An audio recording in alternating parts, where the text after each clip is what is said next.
Now, lifeadministration.com presents the Life Administration Podcast. Here are your hosts, Leslie Loftus and Ryan Taylor.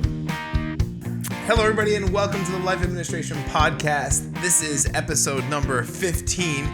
You all need to collect yourself. This is episode 15, Basic Tech Calendars and Contacts. I'm just so excited about that. Sorry, contact lists are my nemesis, so we're about to meet mine. So this is an area where you feel like you need improvement. Oh, yes. Hey, let's set the table here. Who are you again? Oh, I'm Leslie Loftus. And I am Ryan Taylor, and she is with me, as always. I had to fit that in there. There you go. Right? 15 episodes in, it would be just awful If to we, not yeah, put we it in can't. there. Yep. We can't change it now. Yeah. Someone's listening right now, and they're like, "Why didn't he introduce everyone?" Like they're freaking out because that's how people are sometimes. Not earworms. Yeah. Earworms, and you say it kind of the same way every time. I get it. Yeah, I just like it's. Listener, I feel your pain. We could redo it, but we're not going to. No, because why in the world would we do that? Besides, that would require Sean making more, cutting up more stuff at the beginning and making us both laugh. And that's right. So we are in a little bit of a silly mood because I was getting air blown in my face by the rocket blaster. He was cleaning the lenses and decided that it would be fun. That is a thinly veiled double entendre if I've ever heard one. The old rocket blaster. Okay, moving on. Rocket blower. So, is it blower? That's even worse. You can't keep any of your words straight today. A and B. Yes, it is even worse. Okay. All right. Wonderful. So the banter part, I think we got covered. I think we do. Okay. So, all right. Seriously though, shifting gears because calendars, contacts, they are how we keep our lives organized. Yes. And to not be efficient with it is bad.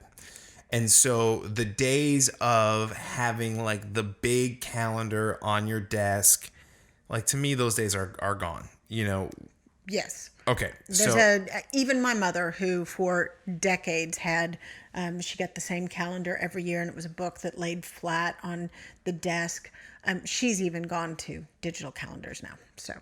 Yeah, I would say that managing your calendar isn't just about this appointment at this time. You have to make allowances for other things that can happen, right? And so I've seen this sort of go two different ways when it comes to calendars, and I really have more experience with this than contacts. So I'm really just kind of front loading here a little bit. That people either make it way too complicated, or they oversimplify it, and that the truth sort of lies somewhere in between. And I think today what we're going to try to get to is, what is that truth? Where does it sort of lie in between? What is too complicated versus what's not complicated enough? So we think that everybody has experience with calendars and contacts, right, Leslie? Yes, most people do. But like you said, tends to be either really, really detailed and, I'm gung-ho and I'm going to get this done and it's going to be perfect. And then you fall off. Or just, you kind of half do it, and then you're not actually, things can get unruly or things can get just useless really quickly, and then you just kind of forget about it. Or you might try to get another app that promises to fix this one gap that you think is in. Then you have two apps to check when you're checking your calendar. And God forbid one updates and the other one doesn't, and all of a sudden they don't talk to each other anymore, and then you don't realize it, and you miss an appointment. Absolutely. And that's on top of the normal errors that people make, no matter if it's analog or a digital calendar. I can't tell you, at least twice I have sent children to an 11 o'clock or a 1 o'clock birthday party because the ones, and you accidentally misenter it. Even writing it down, you just remembered, it's 11 o'clock when really it's 1 o'clock, or vice versa. You ever flip an AM and a PM? I flipped an AM and a PM before. I have sent the wrong child to the wrong party. And so my 8-year-old is like, Mom, there's a bunch of 5-year-olds here. I'm like, oh, that was for your twin sisters. Right. So sorry. Sorry. But I just kind of missed it. And so those are the normal mistakes that even if you've got all of your calendars stuff working, there's still errors that happen. When you add on the technical errors that can happen, it's a bit of a pain in the butt.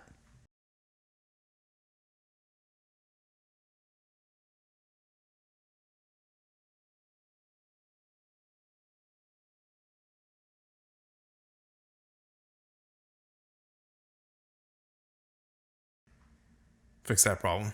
Okay. I was like, what was the ticking? Yeah. Tick, tock.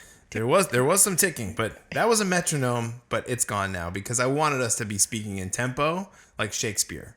But we were awful for 5 minutes, so we stopped. For the record, audience, I did not know about any of this. All I see is Sean come over to my leg, and he's just like being, I mean, this is my personal space, And it's like starts slow. Well, it took me a second to figure out what. That is such a lie. I thought he was going to hit me with the rocket blaster again, Rocket blower. Okay, Oh, so the boy. metronome is fixed. That was a metronome. That was hysterical. Yep, my fault on that. Anyway, so tell us a story about you got a wedding invite list story with a calendar faux pas, right? Actually, it's not so much a calendar faux pas. Contacts are my nemesis, and anybody who's done a wedding invite list knows that it's very easy to come up with 80% of the names. Really, you've got the contact information that you need for them, no problem. Another 10% or so, you make 2 or 3 phone calls, something like that. A friend of a friend has their contact information. Maybe it's your mom's sister and you need her address to send your aunt because, you always call her. You don't send her, right? Mm-hmm. Then there's another 10% of the list that is just ridiculously hard to get the contact and better yet, it'll be somebody like your mother's sister who you can't just knock off the list because, oh my gosh, it's too freaking frustrating to get their contact information. Sorry, I might have some issues around this. This feels very personal all of a sudden. I'm feeling attacked and triggered. I think I have to leave. I need an adult. So working on maintaining your contacts as you go along, and certainly as you get married, because that's one of the big times that you're going to create a big contact list. Maintaining them after that saves you a whole lot because then stuff comes up. Then there's baby showers that come up later. There's Christmas cards and holiday cards that need to go out.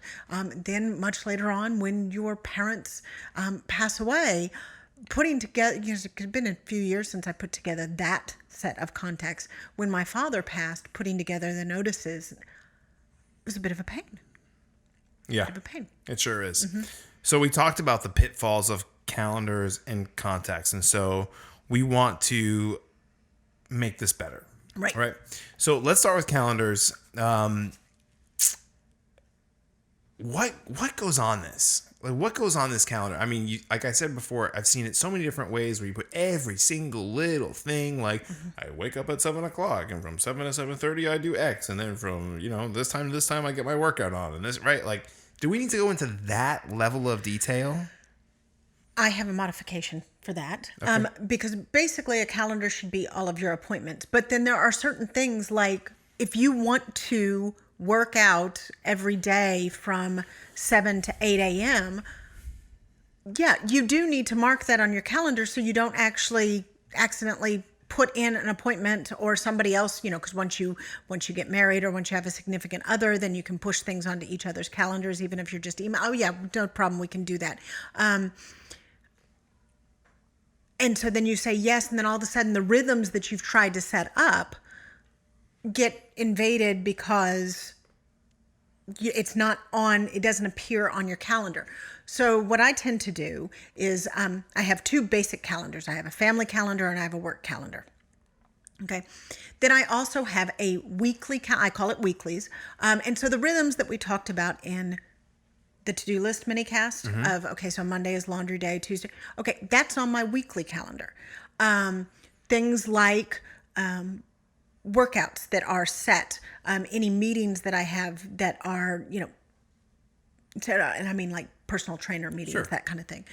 Those all go on my weeklies when my housekeeper comes on my weekly. So then I can go into my program, whatever I use, Apple calendar. Mm-hmm. I just hide that calendar most of the time.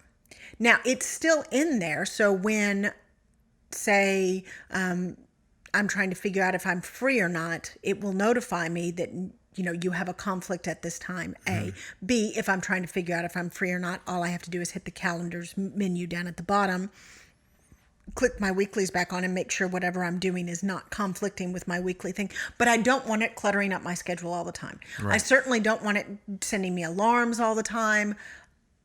As a matter of fact, you're going to want to set your alarms just for certain types of appointments that you actually worry about but otherwise you're going to have your calendar going off all day long, and it gets kind of nuts. But yeah, hidden on my weeklies, I have menu plans, I have the weekly rhythms, I have staffing when people are coming in. So if I need to see that information, I can make it show up. Otherwise, it hides. Yeah.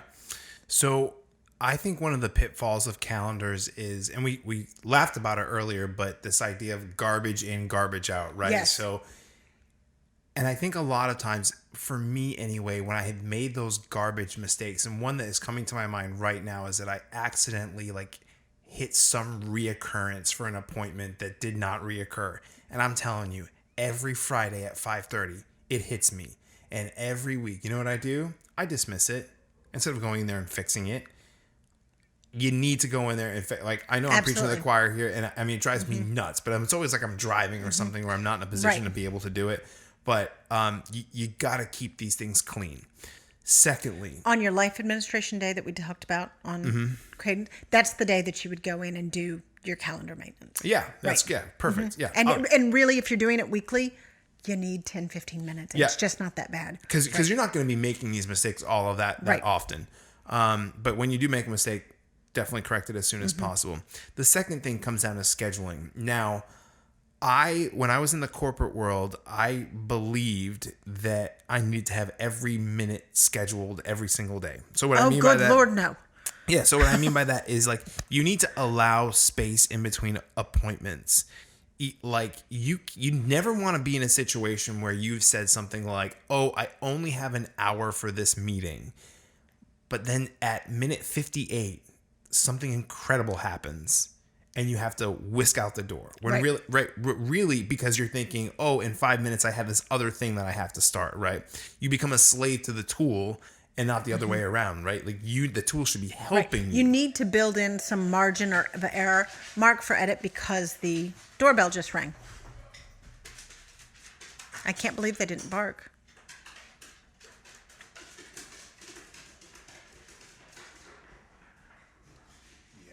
Yet. That would be the key word.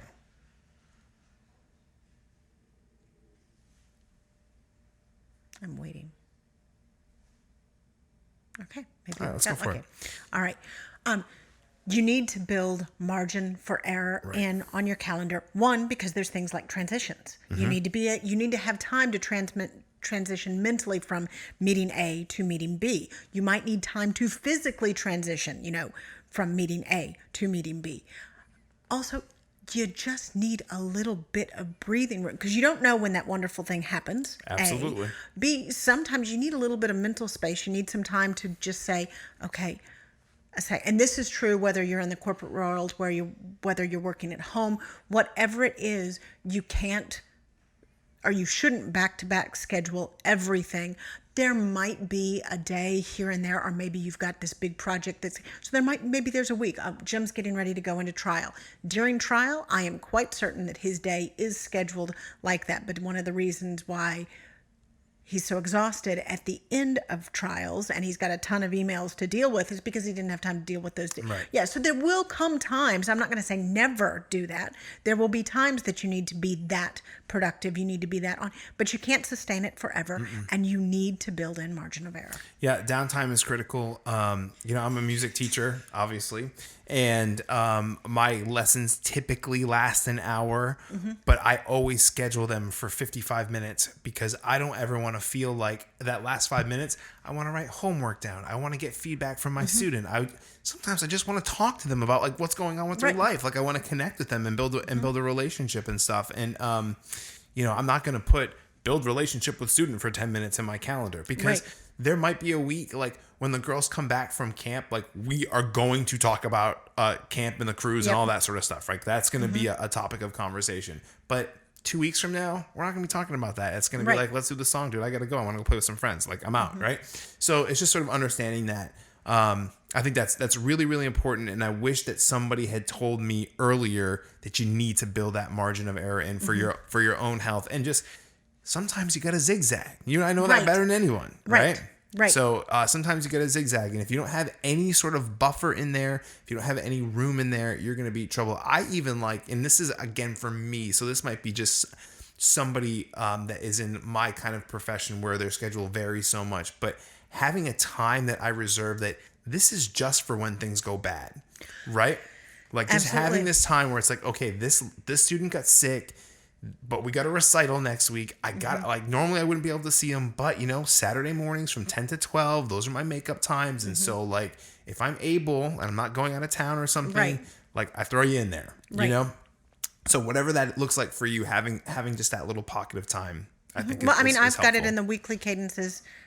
Saturday is the day for the stuff that you didn't get to. Right. Yeah, you all, no matter what you're doing with this life administration stuff, you need to have some margin of error. Yep, absolutely. Yeah, when it comes to time management, budget management, relationship management, all of that sort of stuff. Weird to use management and relationship, but you are managing, you manage relationships, right?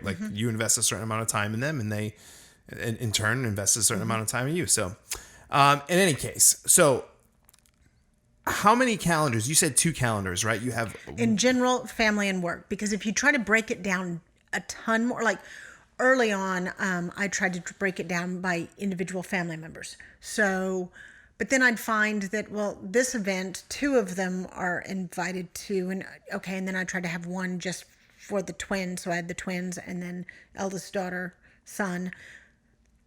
But then, the 3 girls got in, and you can't double book them, and I was trying to color code them. It was going to look all great and stuff. And then there's the times that's how I actually ended up sending the eldest child to her younger sister's birthday party because I miscolor coded it. Wrong color, right? bro. You just get more complicated. So what I do now is I just have the family calendar, and at the end I put a comma, and so it's the event. So Lucy's birthday party, comma, and then initials of whoever is supposed to go. So that and also I now have it so that all of the kids and my husband and actually my mom, so she knows when we have recitals and stuff at school and that she wants to go to, they're all subscribed to that count. So it pushes onto all of their devices and whatever calendar program they're using. Once again, we tend to all use Apple because I don't want to lose stuff in translation. Until my husband's firm didn't support Apple until recently, and so he was still on Android for a long,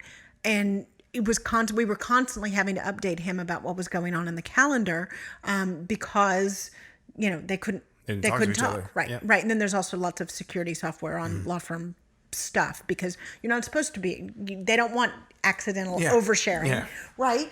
So it's been much better since we can all be on the same system. So I highly recommend that the entire family stays on the same system.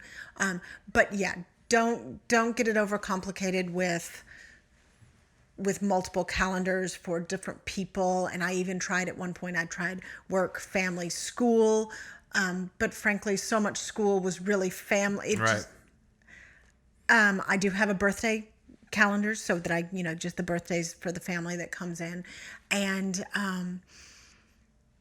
even things like start of school, end of school, those kind of items, I stick those on the regular family calendar because that's where I always need to know if I'm scheduling anything around those areas, I need to know what those days are. Those are big deals. So getting much more complicated than family and work is, and your weeklies. I sort of hate saying this is a hard and fast rule. But this sort of feels like a hard and fast rule. You don't really need more than it's a firm 2. guideline. Yeah, it's a firm. You say freedom within the framework. It's this is the framework. This is the. You need those 2. Yeah. You might want to have another weekly calendar for all of your weekly rhythms and cadences. Yeah. But then you hide that most of the time. Other than that. Yeah, you don't really. And for me, you start to get more complicated. And in my house, our weekly calendar is in our quote unquote our command center, where it's just this is where this list goes. When you're thinking about what do you have left to do for the day, you just kind of walk over there and see whatever. So whatever works for you, but yeah. Another mistake I made was trying to put to-dos on the calendar. Great point. So that you're trying to so I need to go to the dry cleaner at 3:00 after work, so I would put that on as an appointment. Negative. Yeah. Nope. Negative Ghost Rider. Too much clutter. Too many Right. chances of making a mistake. And oh, by the way, the chances of you actually getting to the dry cleaner at 3 is slim to Right. none because it's not an actual appointment. Right. And then also it pings me that I need to go to, and then I miss that appointment. And then I feel, because it's written down, I'm like, oh, I missed that. Even if I got to the dry cleaner at 5, or let's say I went the next day at 8, whatever. Yeah. No, don't put to-do lists on. Now, a lot of apps now, for instance, if you use the same software, so I can see on a split screen, I can see my reminders next to my calendar. That's very helpful. Agreed. But they're two separate things. Yep. I would say if you're an Apple user, reminders for the to-do list, calendar for your actual appointments. Right. And dual screen it like that. I really like that idea. Okay, so moving on from calendar, we're going into contacts. And so like I don't really get this. Like you're taking a deep breath right now. And for me, like I don't understand it. Someone gives me their name and their information, I put it in their phone, and like that's it, and that's done. Now, I'm joking here, half-heartedly. Because when I saw this, I said, you know what would be a fun game? Let me go through my contacts. I wish I hadn't played that game. I wish I hadn't played that game because there are people in there that you don't need to talk to anymore. Duplicates, Then also fragments. duplicates. Sometimes you might have a phone number that their name is do not pick up. You probably should get rid of that one. You know what I mean? Like that sort of stuff. Old email. One of my big nemesis. So, I was in my early mid 20s when email came out, and we had very different email addresses. Well, first of all, you tended to get email when you were like my first email address was a utexas.edu, a school one. And so of course, once you got out of school, you change. Anyway, people of my age, we tend to have a lot of old email addresses that the program saves. So I cannot tell you how many times I've tried to communicate with somebody and only to have it accidentally go to an email address that they haven't used for 10 years because it was an old company address, it was an old school address, or they changed services. I mean, really the whole Gmail, iCloud, Yahoo kind of general, you have some basic email, universal email addresses. That's only, 5 or 6 years old? That's a little older than that. That's 2019. Okay, fine. Still, if you were in your 40s, you have a lot of email addresses in your history, which means that your friends can have a lot of email fragments, missed emails in their contacts. And so then it's like, okay, so, I need to go email somebody that I haven't talked to in 6 or so months, but I talk to her about once a year, and it might come up. I might come up with 10 email addresses for this person. Yep. No idea which one still works. No, absolutely. Yeah, and it's a pain in the butt because then I have to go and I have to try and figure out. Yeah, well, I mean, even Sean got a new phone probably like 2 years ago. I literally just deleted his own phone number. I mean, like literally just did it, and every time I go to call, because you were checking on your contacts thing, and every time you go to call them, it would come up with two numbers, and that's an extra, an extra click for somebody that you call. How many times a day do you call him? Too many. You call him a lot each day, and there were 2 phone numbers. And every you had time. To, every time, and it's just that little bit of, But again, it's like this sort of you got to get into this routine of being like, this is an area. It's clutter, even though you don't see it. Yes. Like it still has the same effect on you if you have dishes. Because when you go to use it, then it's like you go to call up your best friend and you have to every time click which number you want. Or you need to talk to this person and you have to spend 30 minutes figuring out which contact is viable for them. If back to our, creating a village, creating a neighborhood, throwing a party. Okay, let's say you want to throw a party for 20 people, and 20 of your neighbors and stuff like that. If you don't have the contacts right, and better yet, one of the things you need to put in your contacts is how you know somebody. Okay, so who's that neighbor down there? I don't quite. I remember the dog's name. At least that's me. I always remember the dog's name. That's your lead in. It's like, oh, come here, Pooch. Oh, hey, how's it going? Right? Yeah, Totally. Yeah, totally. I know. That's pretty much every conversation I have with my neighbors. Hey, man. Hey, hi. Yeah. Hi, Fluffy. Yeah. How are you? Well, and I remember what they do for work. I don't remember their name. I remember the dogs. No name. I am that person. And let me tell you my last little thing about duplicate phone numbers. If you use a virtual assistant or Siri or whatever, and I say, call Sean Williams, which number would you like me to use to call Sean Williams? Home. And then it reads the number. And reads the number. Mobile. Then it reads the number. And I can't get a word in edgewise until we're done with that. Preach. Okay, You gotta because clean it for up. my husband, I actually do, because I have a special ringtone that lets me know. Mm-hmm. So I have various numbers stored on his, so because I want his main line, I Yep. want his office line, so that it all, so it always rings the same and tells me that's my husband calling without me having to look at it. Right. But that means if I don't say Siri, call my husband's cell, that it will read through, she'll tell me I have 6 numbers for And it. here we go. Yeah, Buckle up, and here baby. we go. But and I'm like, and I have to shut her off Yeah. and shut her up. Yeah. Right? Siri, cancel.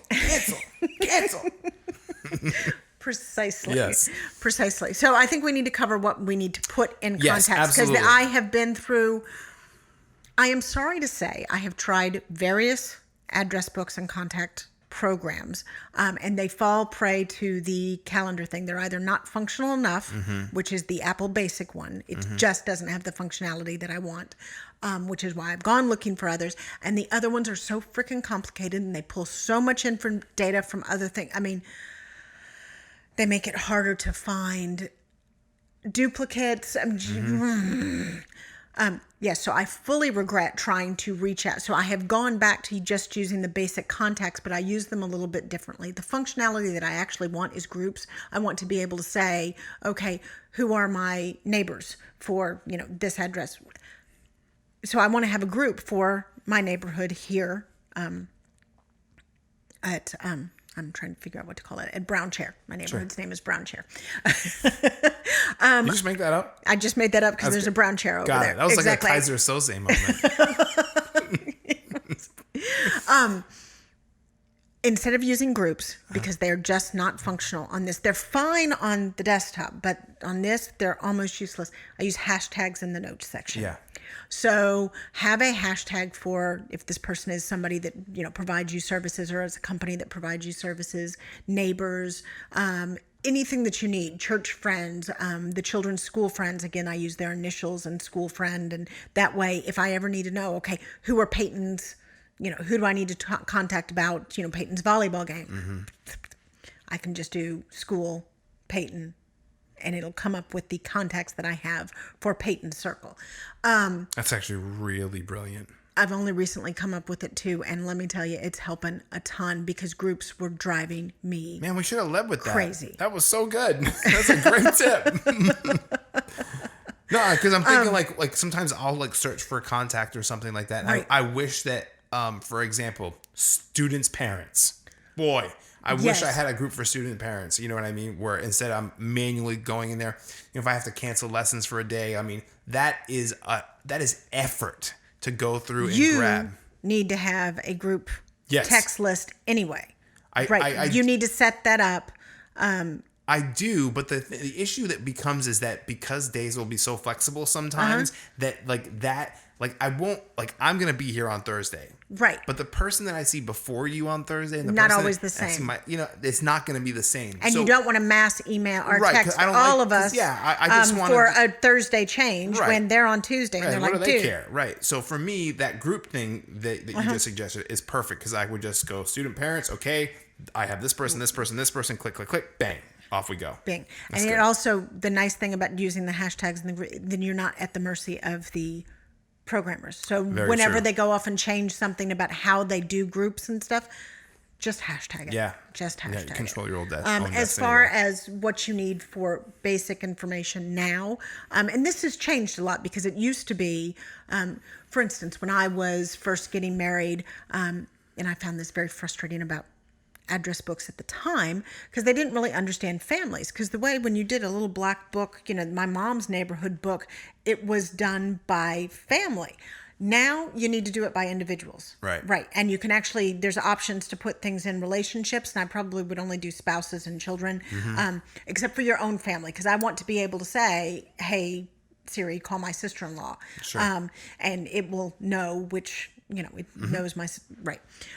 So I have all the relationships on my content of people that I might want to say, call my brother.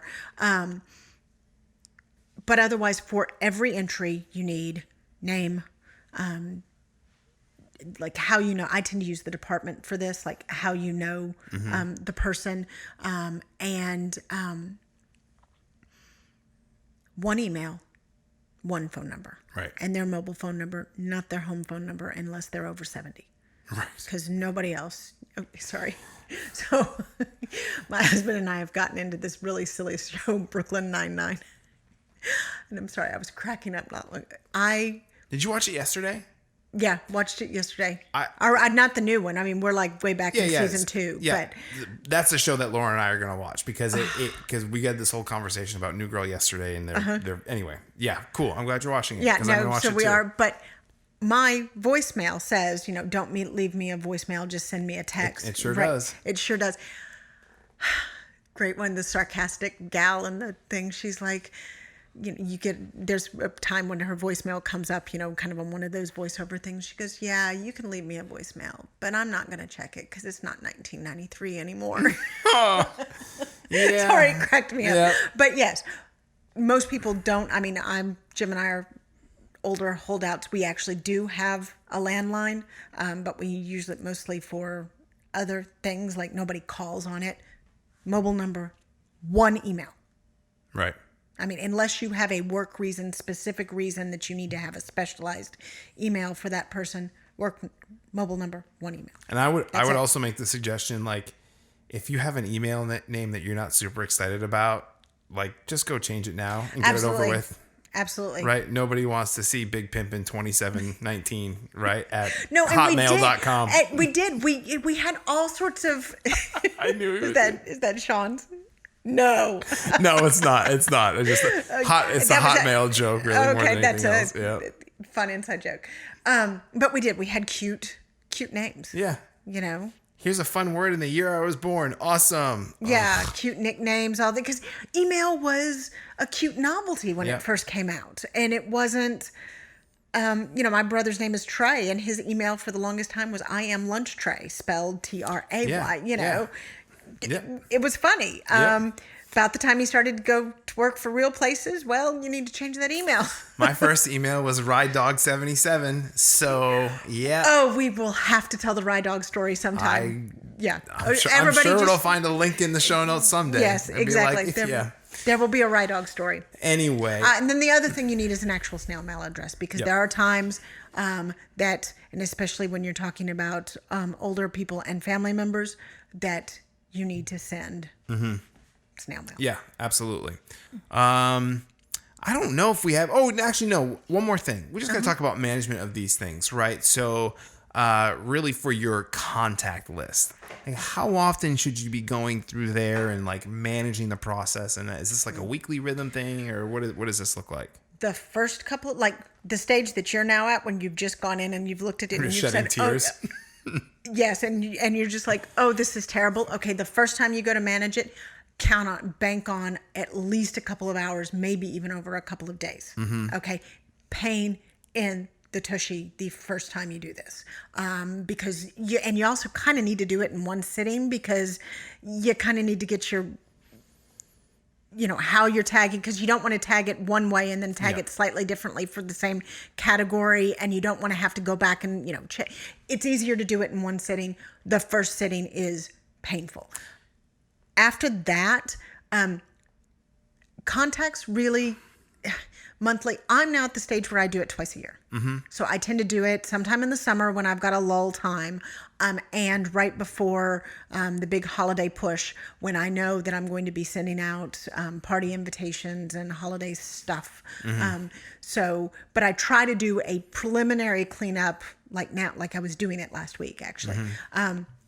Try to do a preliminary cleanup in the summer when I have some time to do it. But yeah, I'm at twice a year now. It's kind of pain. Like, I do need a couple of hours each time I'm doing it. But It's once every 6 months. It's not that big of a deal. I would say one of the best times to do it is like when you get a new phone or a new device. It's like you're already pumped up that you got this new phone, right? So like you're like the pain doesn't feel as bad, right? And it's like, and basically like I got this new phone and now I'm deleting people from my life, because when you delete them from your contacts, baby, like they be gone. You know, I mean, this is not. I mean, I remember 3 phone numbers basically, and like that's it. It's like my wife's, my grandparents. And I think my mom's. Back in the day before cell phones, I had at least 25 to 30 numbers that I... Yeah. Because they were the numbers that I called all the time. Yep. Now... That space is used now for I don't know else. my kids' phone numbers. If I have to write down my kids' phone numbers, say on a school form, I have to look it up. Yeah, right.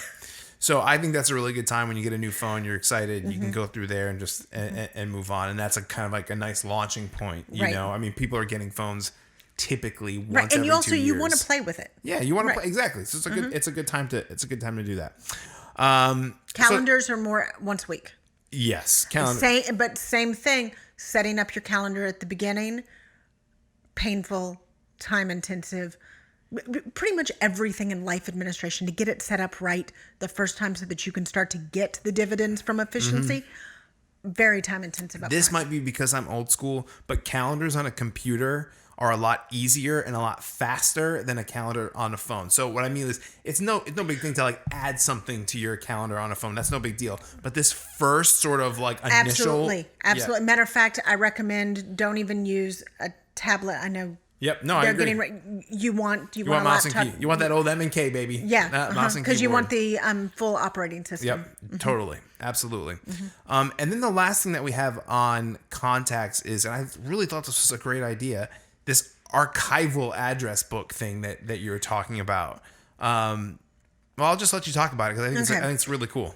Well, same thing. When you come up, you have your contacts list, and you need to be the stuff that you need to access quickly because you're out and about in the day. That's not necessarily your Aunt Petunia who lives in Spokane, Washington. Right. But there are times in your life that you need Aunt Petunia's contact. You don't tend to call Aunt Petunia. You every once in a while need to send her an email or a snail mail letter. So I made a hashtag when I was going through this last time because this is something new that I'm trying. Made a hashtag called archive. So that then once I've done all of that, I can pull up all the archive things, make a group and export it to a PDF, and then just store it on my Mac. We definitely need to do a mini cast on this topic, just to walk people through the calendar and just that idea of like exporting a contact list. Right. So you have it on you have it on this device, but you don't necessarily, there's a lot of numbers you just don't need to walk around with all the time because you only need them once or twice a year. It's kind of like the 1, 2, and 3 motion storage. Absolutely. On this device, you only need the 1 and 2 motion storage, kind of the people that you talk to every day, every week, every month are the only ones that need to be in your pocket. Yep. Totally. So yeah, I mean that really just reduces clutter when you're scrolling through your screen and that sort of thing. So yeah, because sometimes you do need to scroll through. Although, frankly, voice commands have made it better. But even then, especially with names, sometimes the voice recognition has a hard time. Or if you have a last name like mine. Exactly. Like, what are you trying to say? Talon. No. Talon. No. Forget it. Scroll. I actually entered your nickname as Ryan so that it knows when I say Ryan, I mean you. That's a good idea because like I fight. Oh, sorry. That's a hack. You can stick that in. So if you put relationships on a contact, so let's say you stick your husband, you mark your husband on your contact as your husband. There's a relationship thing that I can say, call my husband. Call my husband. Right. So that helps. And the nickname, same thing, so that you can just use one name for. So I did because Siri could never understand your last name. I know. And so I just put it on Ryan. I know. My grandfather did this thing where like he decided to make it more American, right? And so the actual pronunciation is Taillon. And then like of all the ways that we could have gone from there, he went Talon. Like it doesn't even look. I mean, anyway, he's rolling in his grave You're right French. now. I didn't even know. Oh yeah, I mean that's how. I don't know why he did that. Anyway, Any other closing comments for our loyal listeners and viewers at this point? Just be prepared. If you have to do one first, I would do contacts before you do, or not, reverse that. Yep. Sorry. Strike that. Strike reverse that. it. Reverse it. I would do calendars before. Calendars you deal with every day. Contests, as Ryan has explained, you can crib along for a long time, especially with voice commands, and have a completely cluttered contacts list. It's because voice commands are just not there yet. Like, we're still Right. on like the second generation. But you can leave Yeah. contacts to the last. Yeah.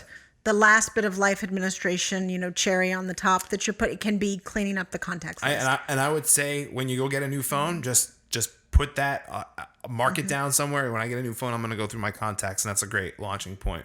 Okay, well, that's going to wrap it up for episode 15. That's All right, it. out of curiosity, what did we hit on time? 40 minutes and 28 seconds right now. Oh, man, you blew through. Okay. Yeah. He called 35 at the beginning. I Every once in a while we have no, bets. I said 35, possibly 40. Possibly 40. So, no, the streak continues. The streak continues. Excellent. Anyway, Leslie, where can the fine folks find you if they want to chat you up? Mostly I will be at the website in the comments and questions section. Okay. And I'm occasionally on Twitter at Leslie Loftus Text, TX. Awesome. I am at Ryan Taillon. That's a joke. No? Hopefully that landed. At Ryan Taillon, RyanTaillon. And that's going to do it for us today. Thank you so much for being here. And we will see you guys in the next one.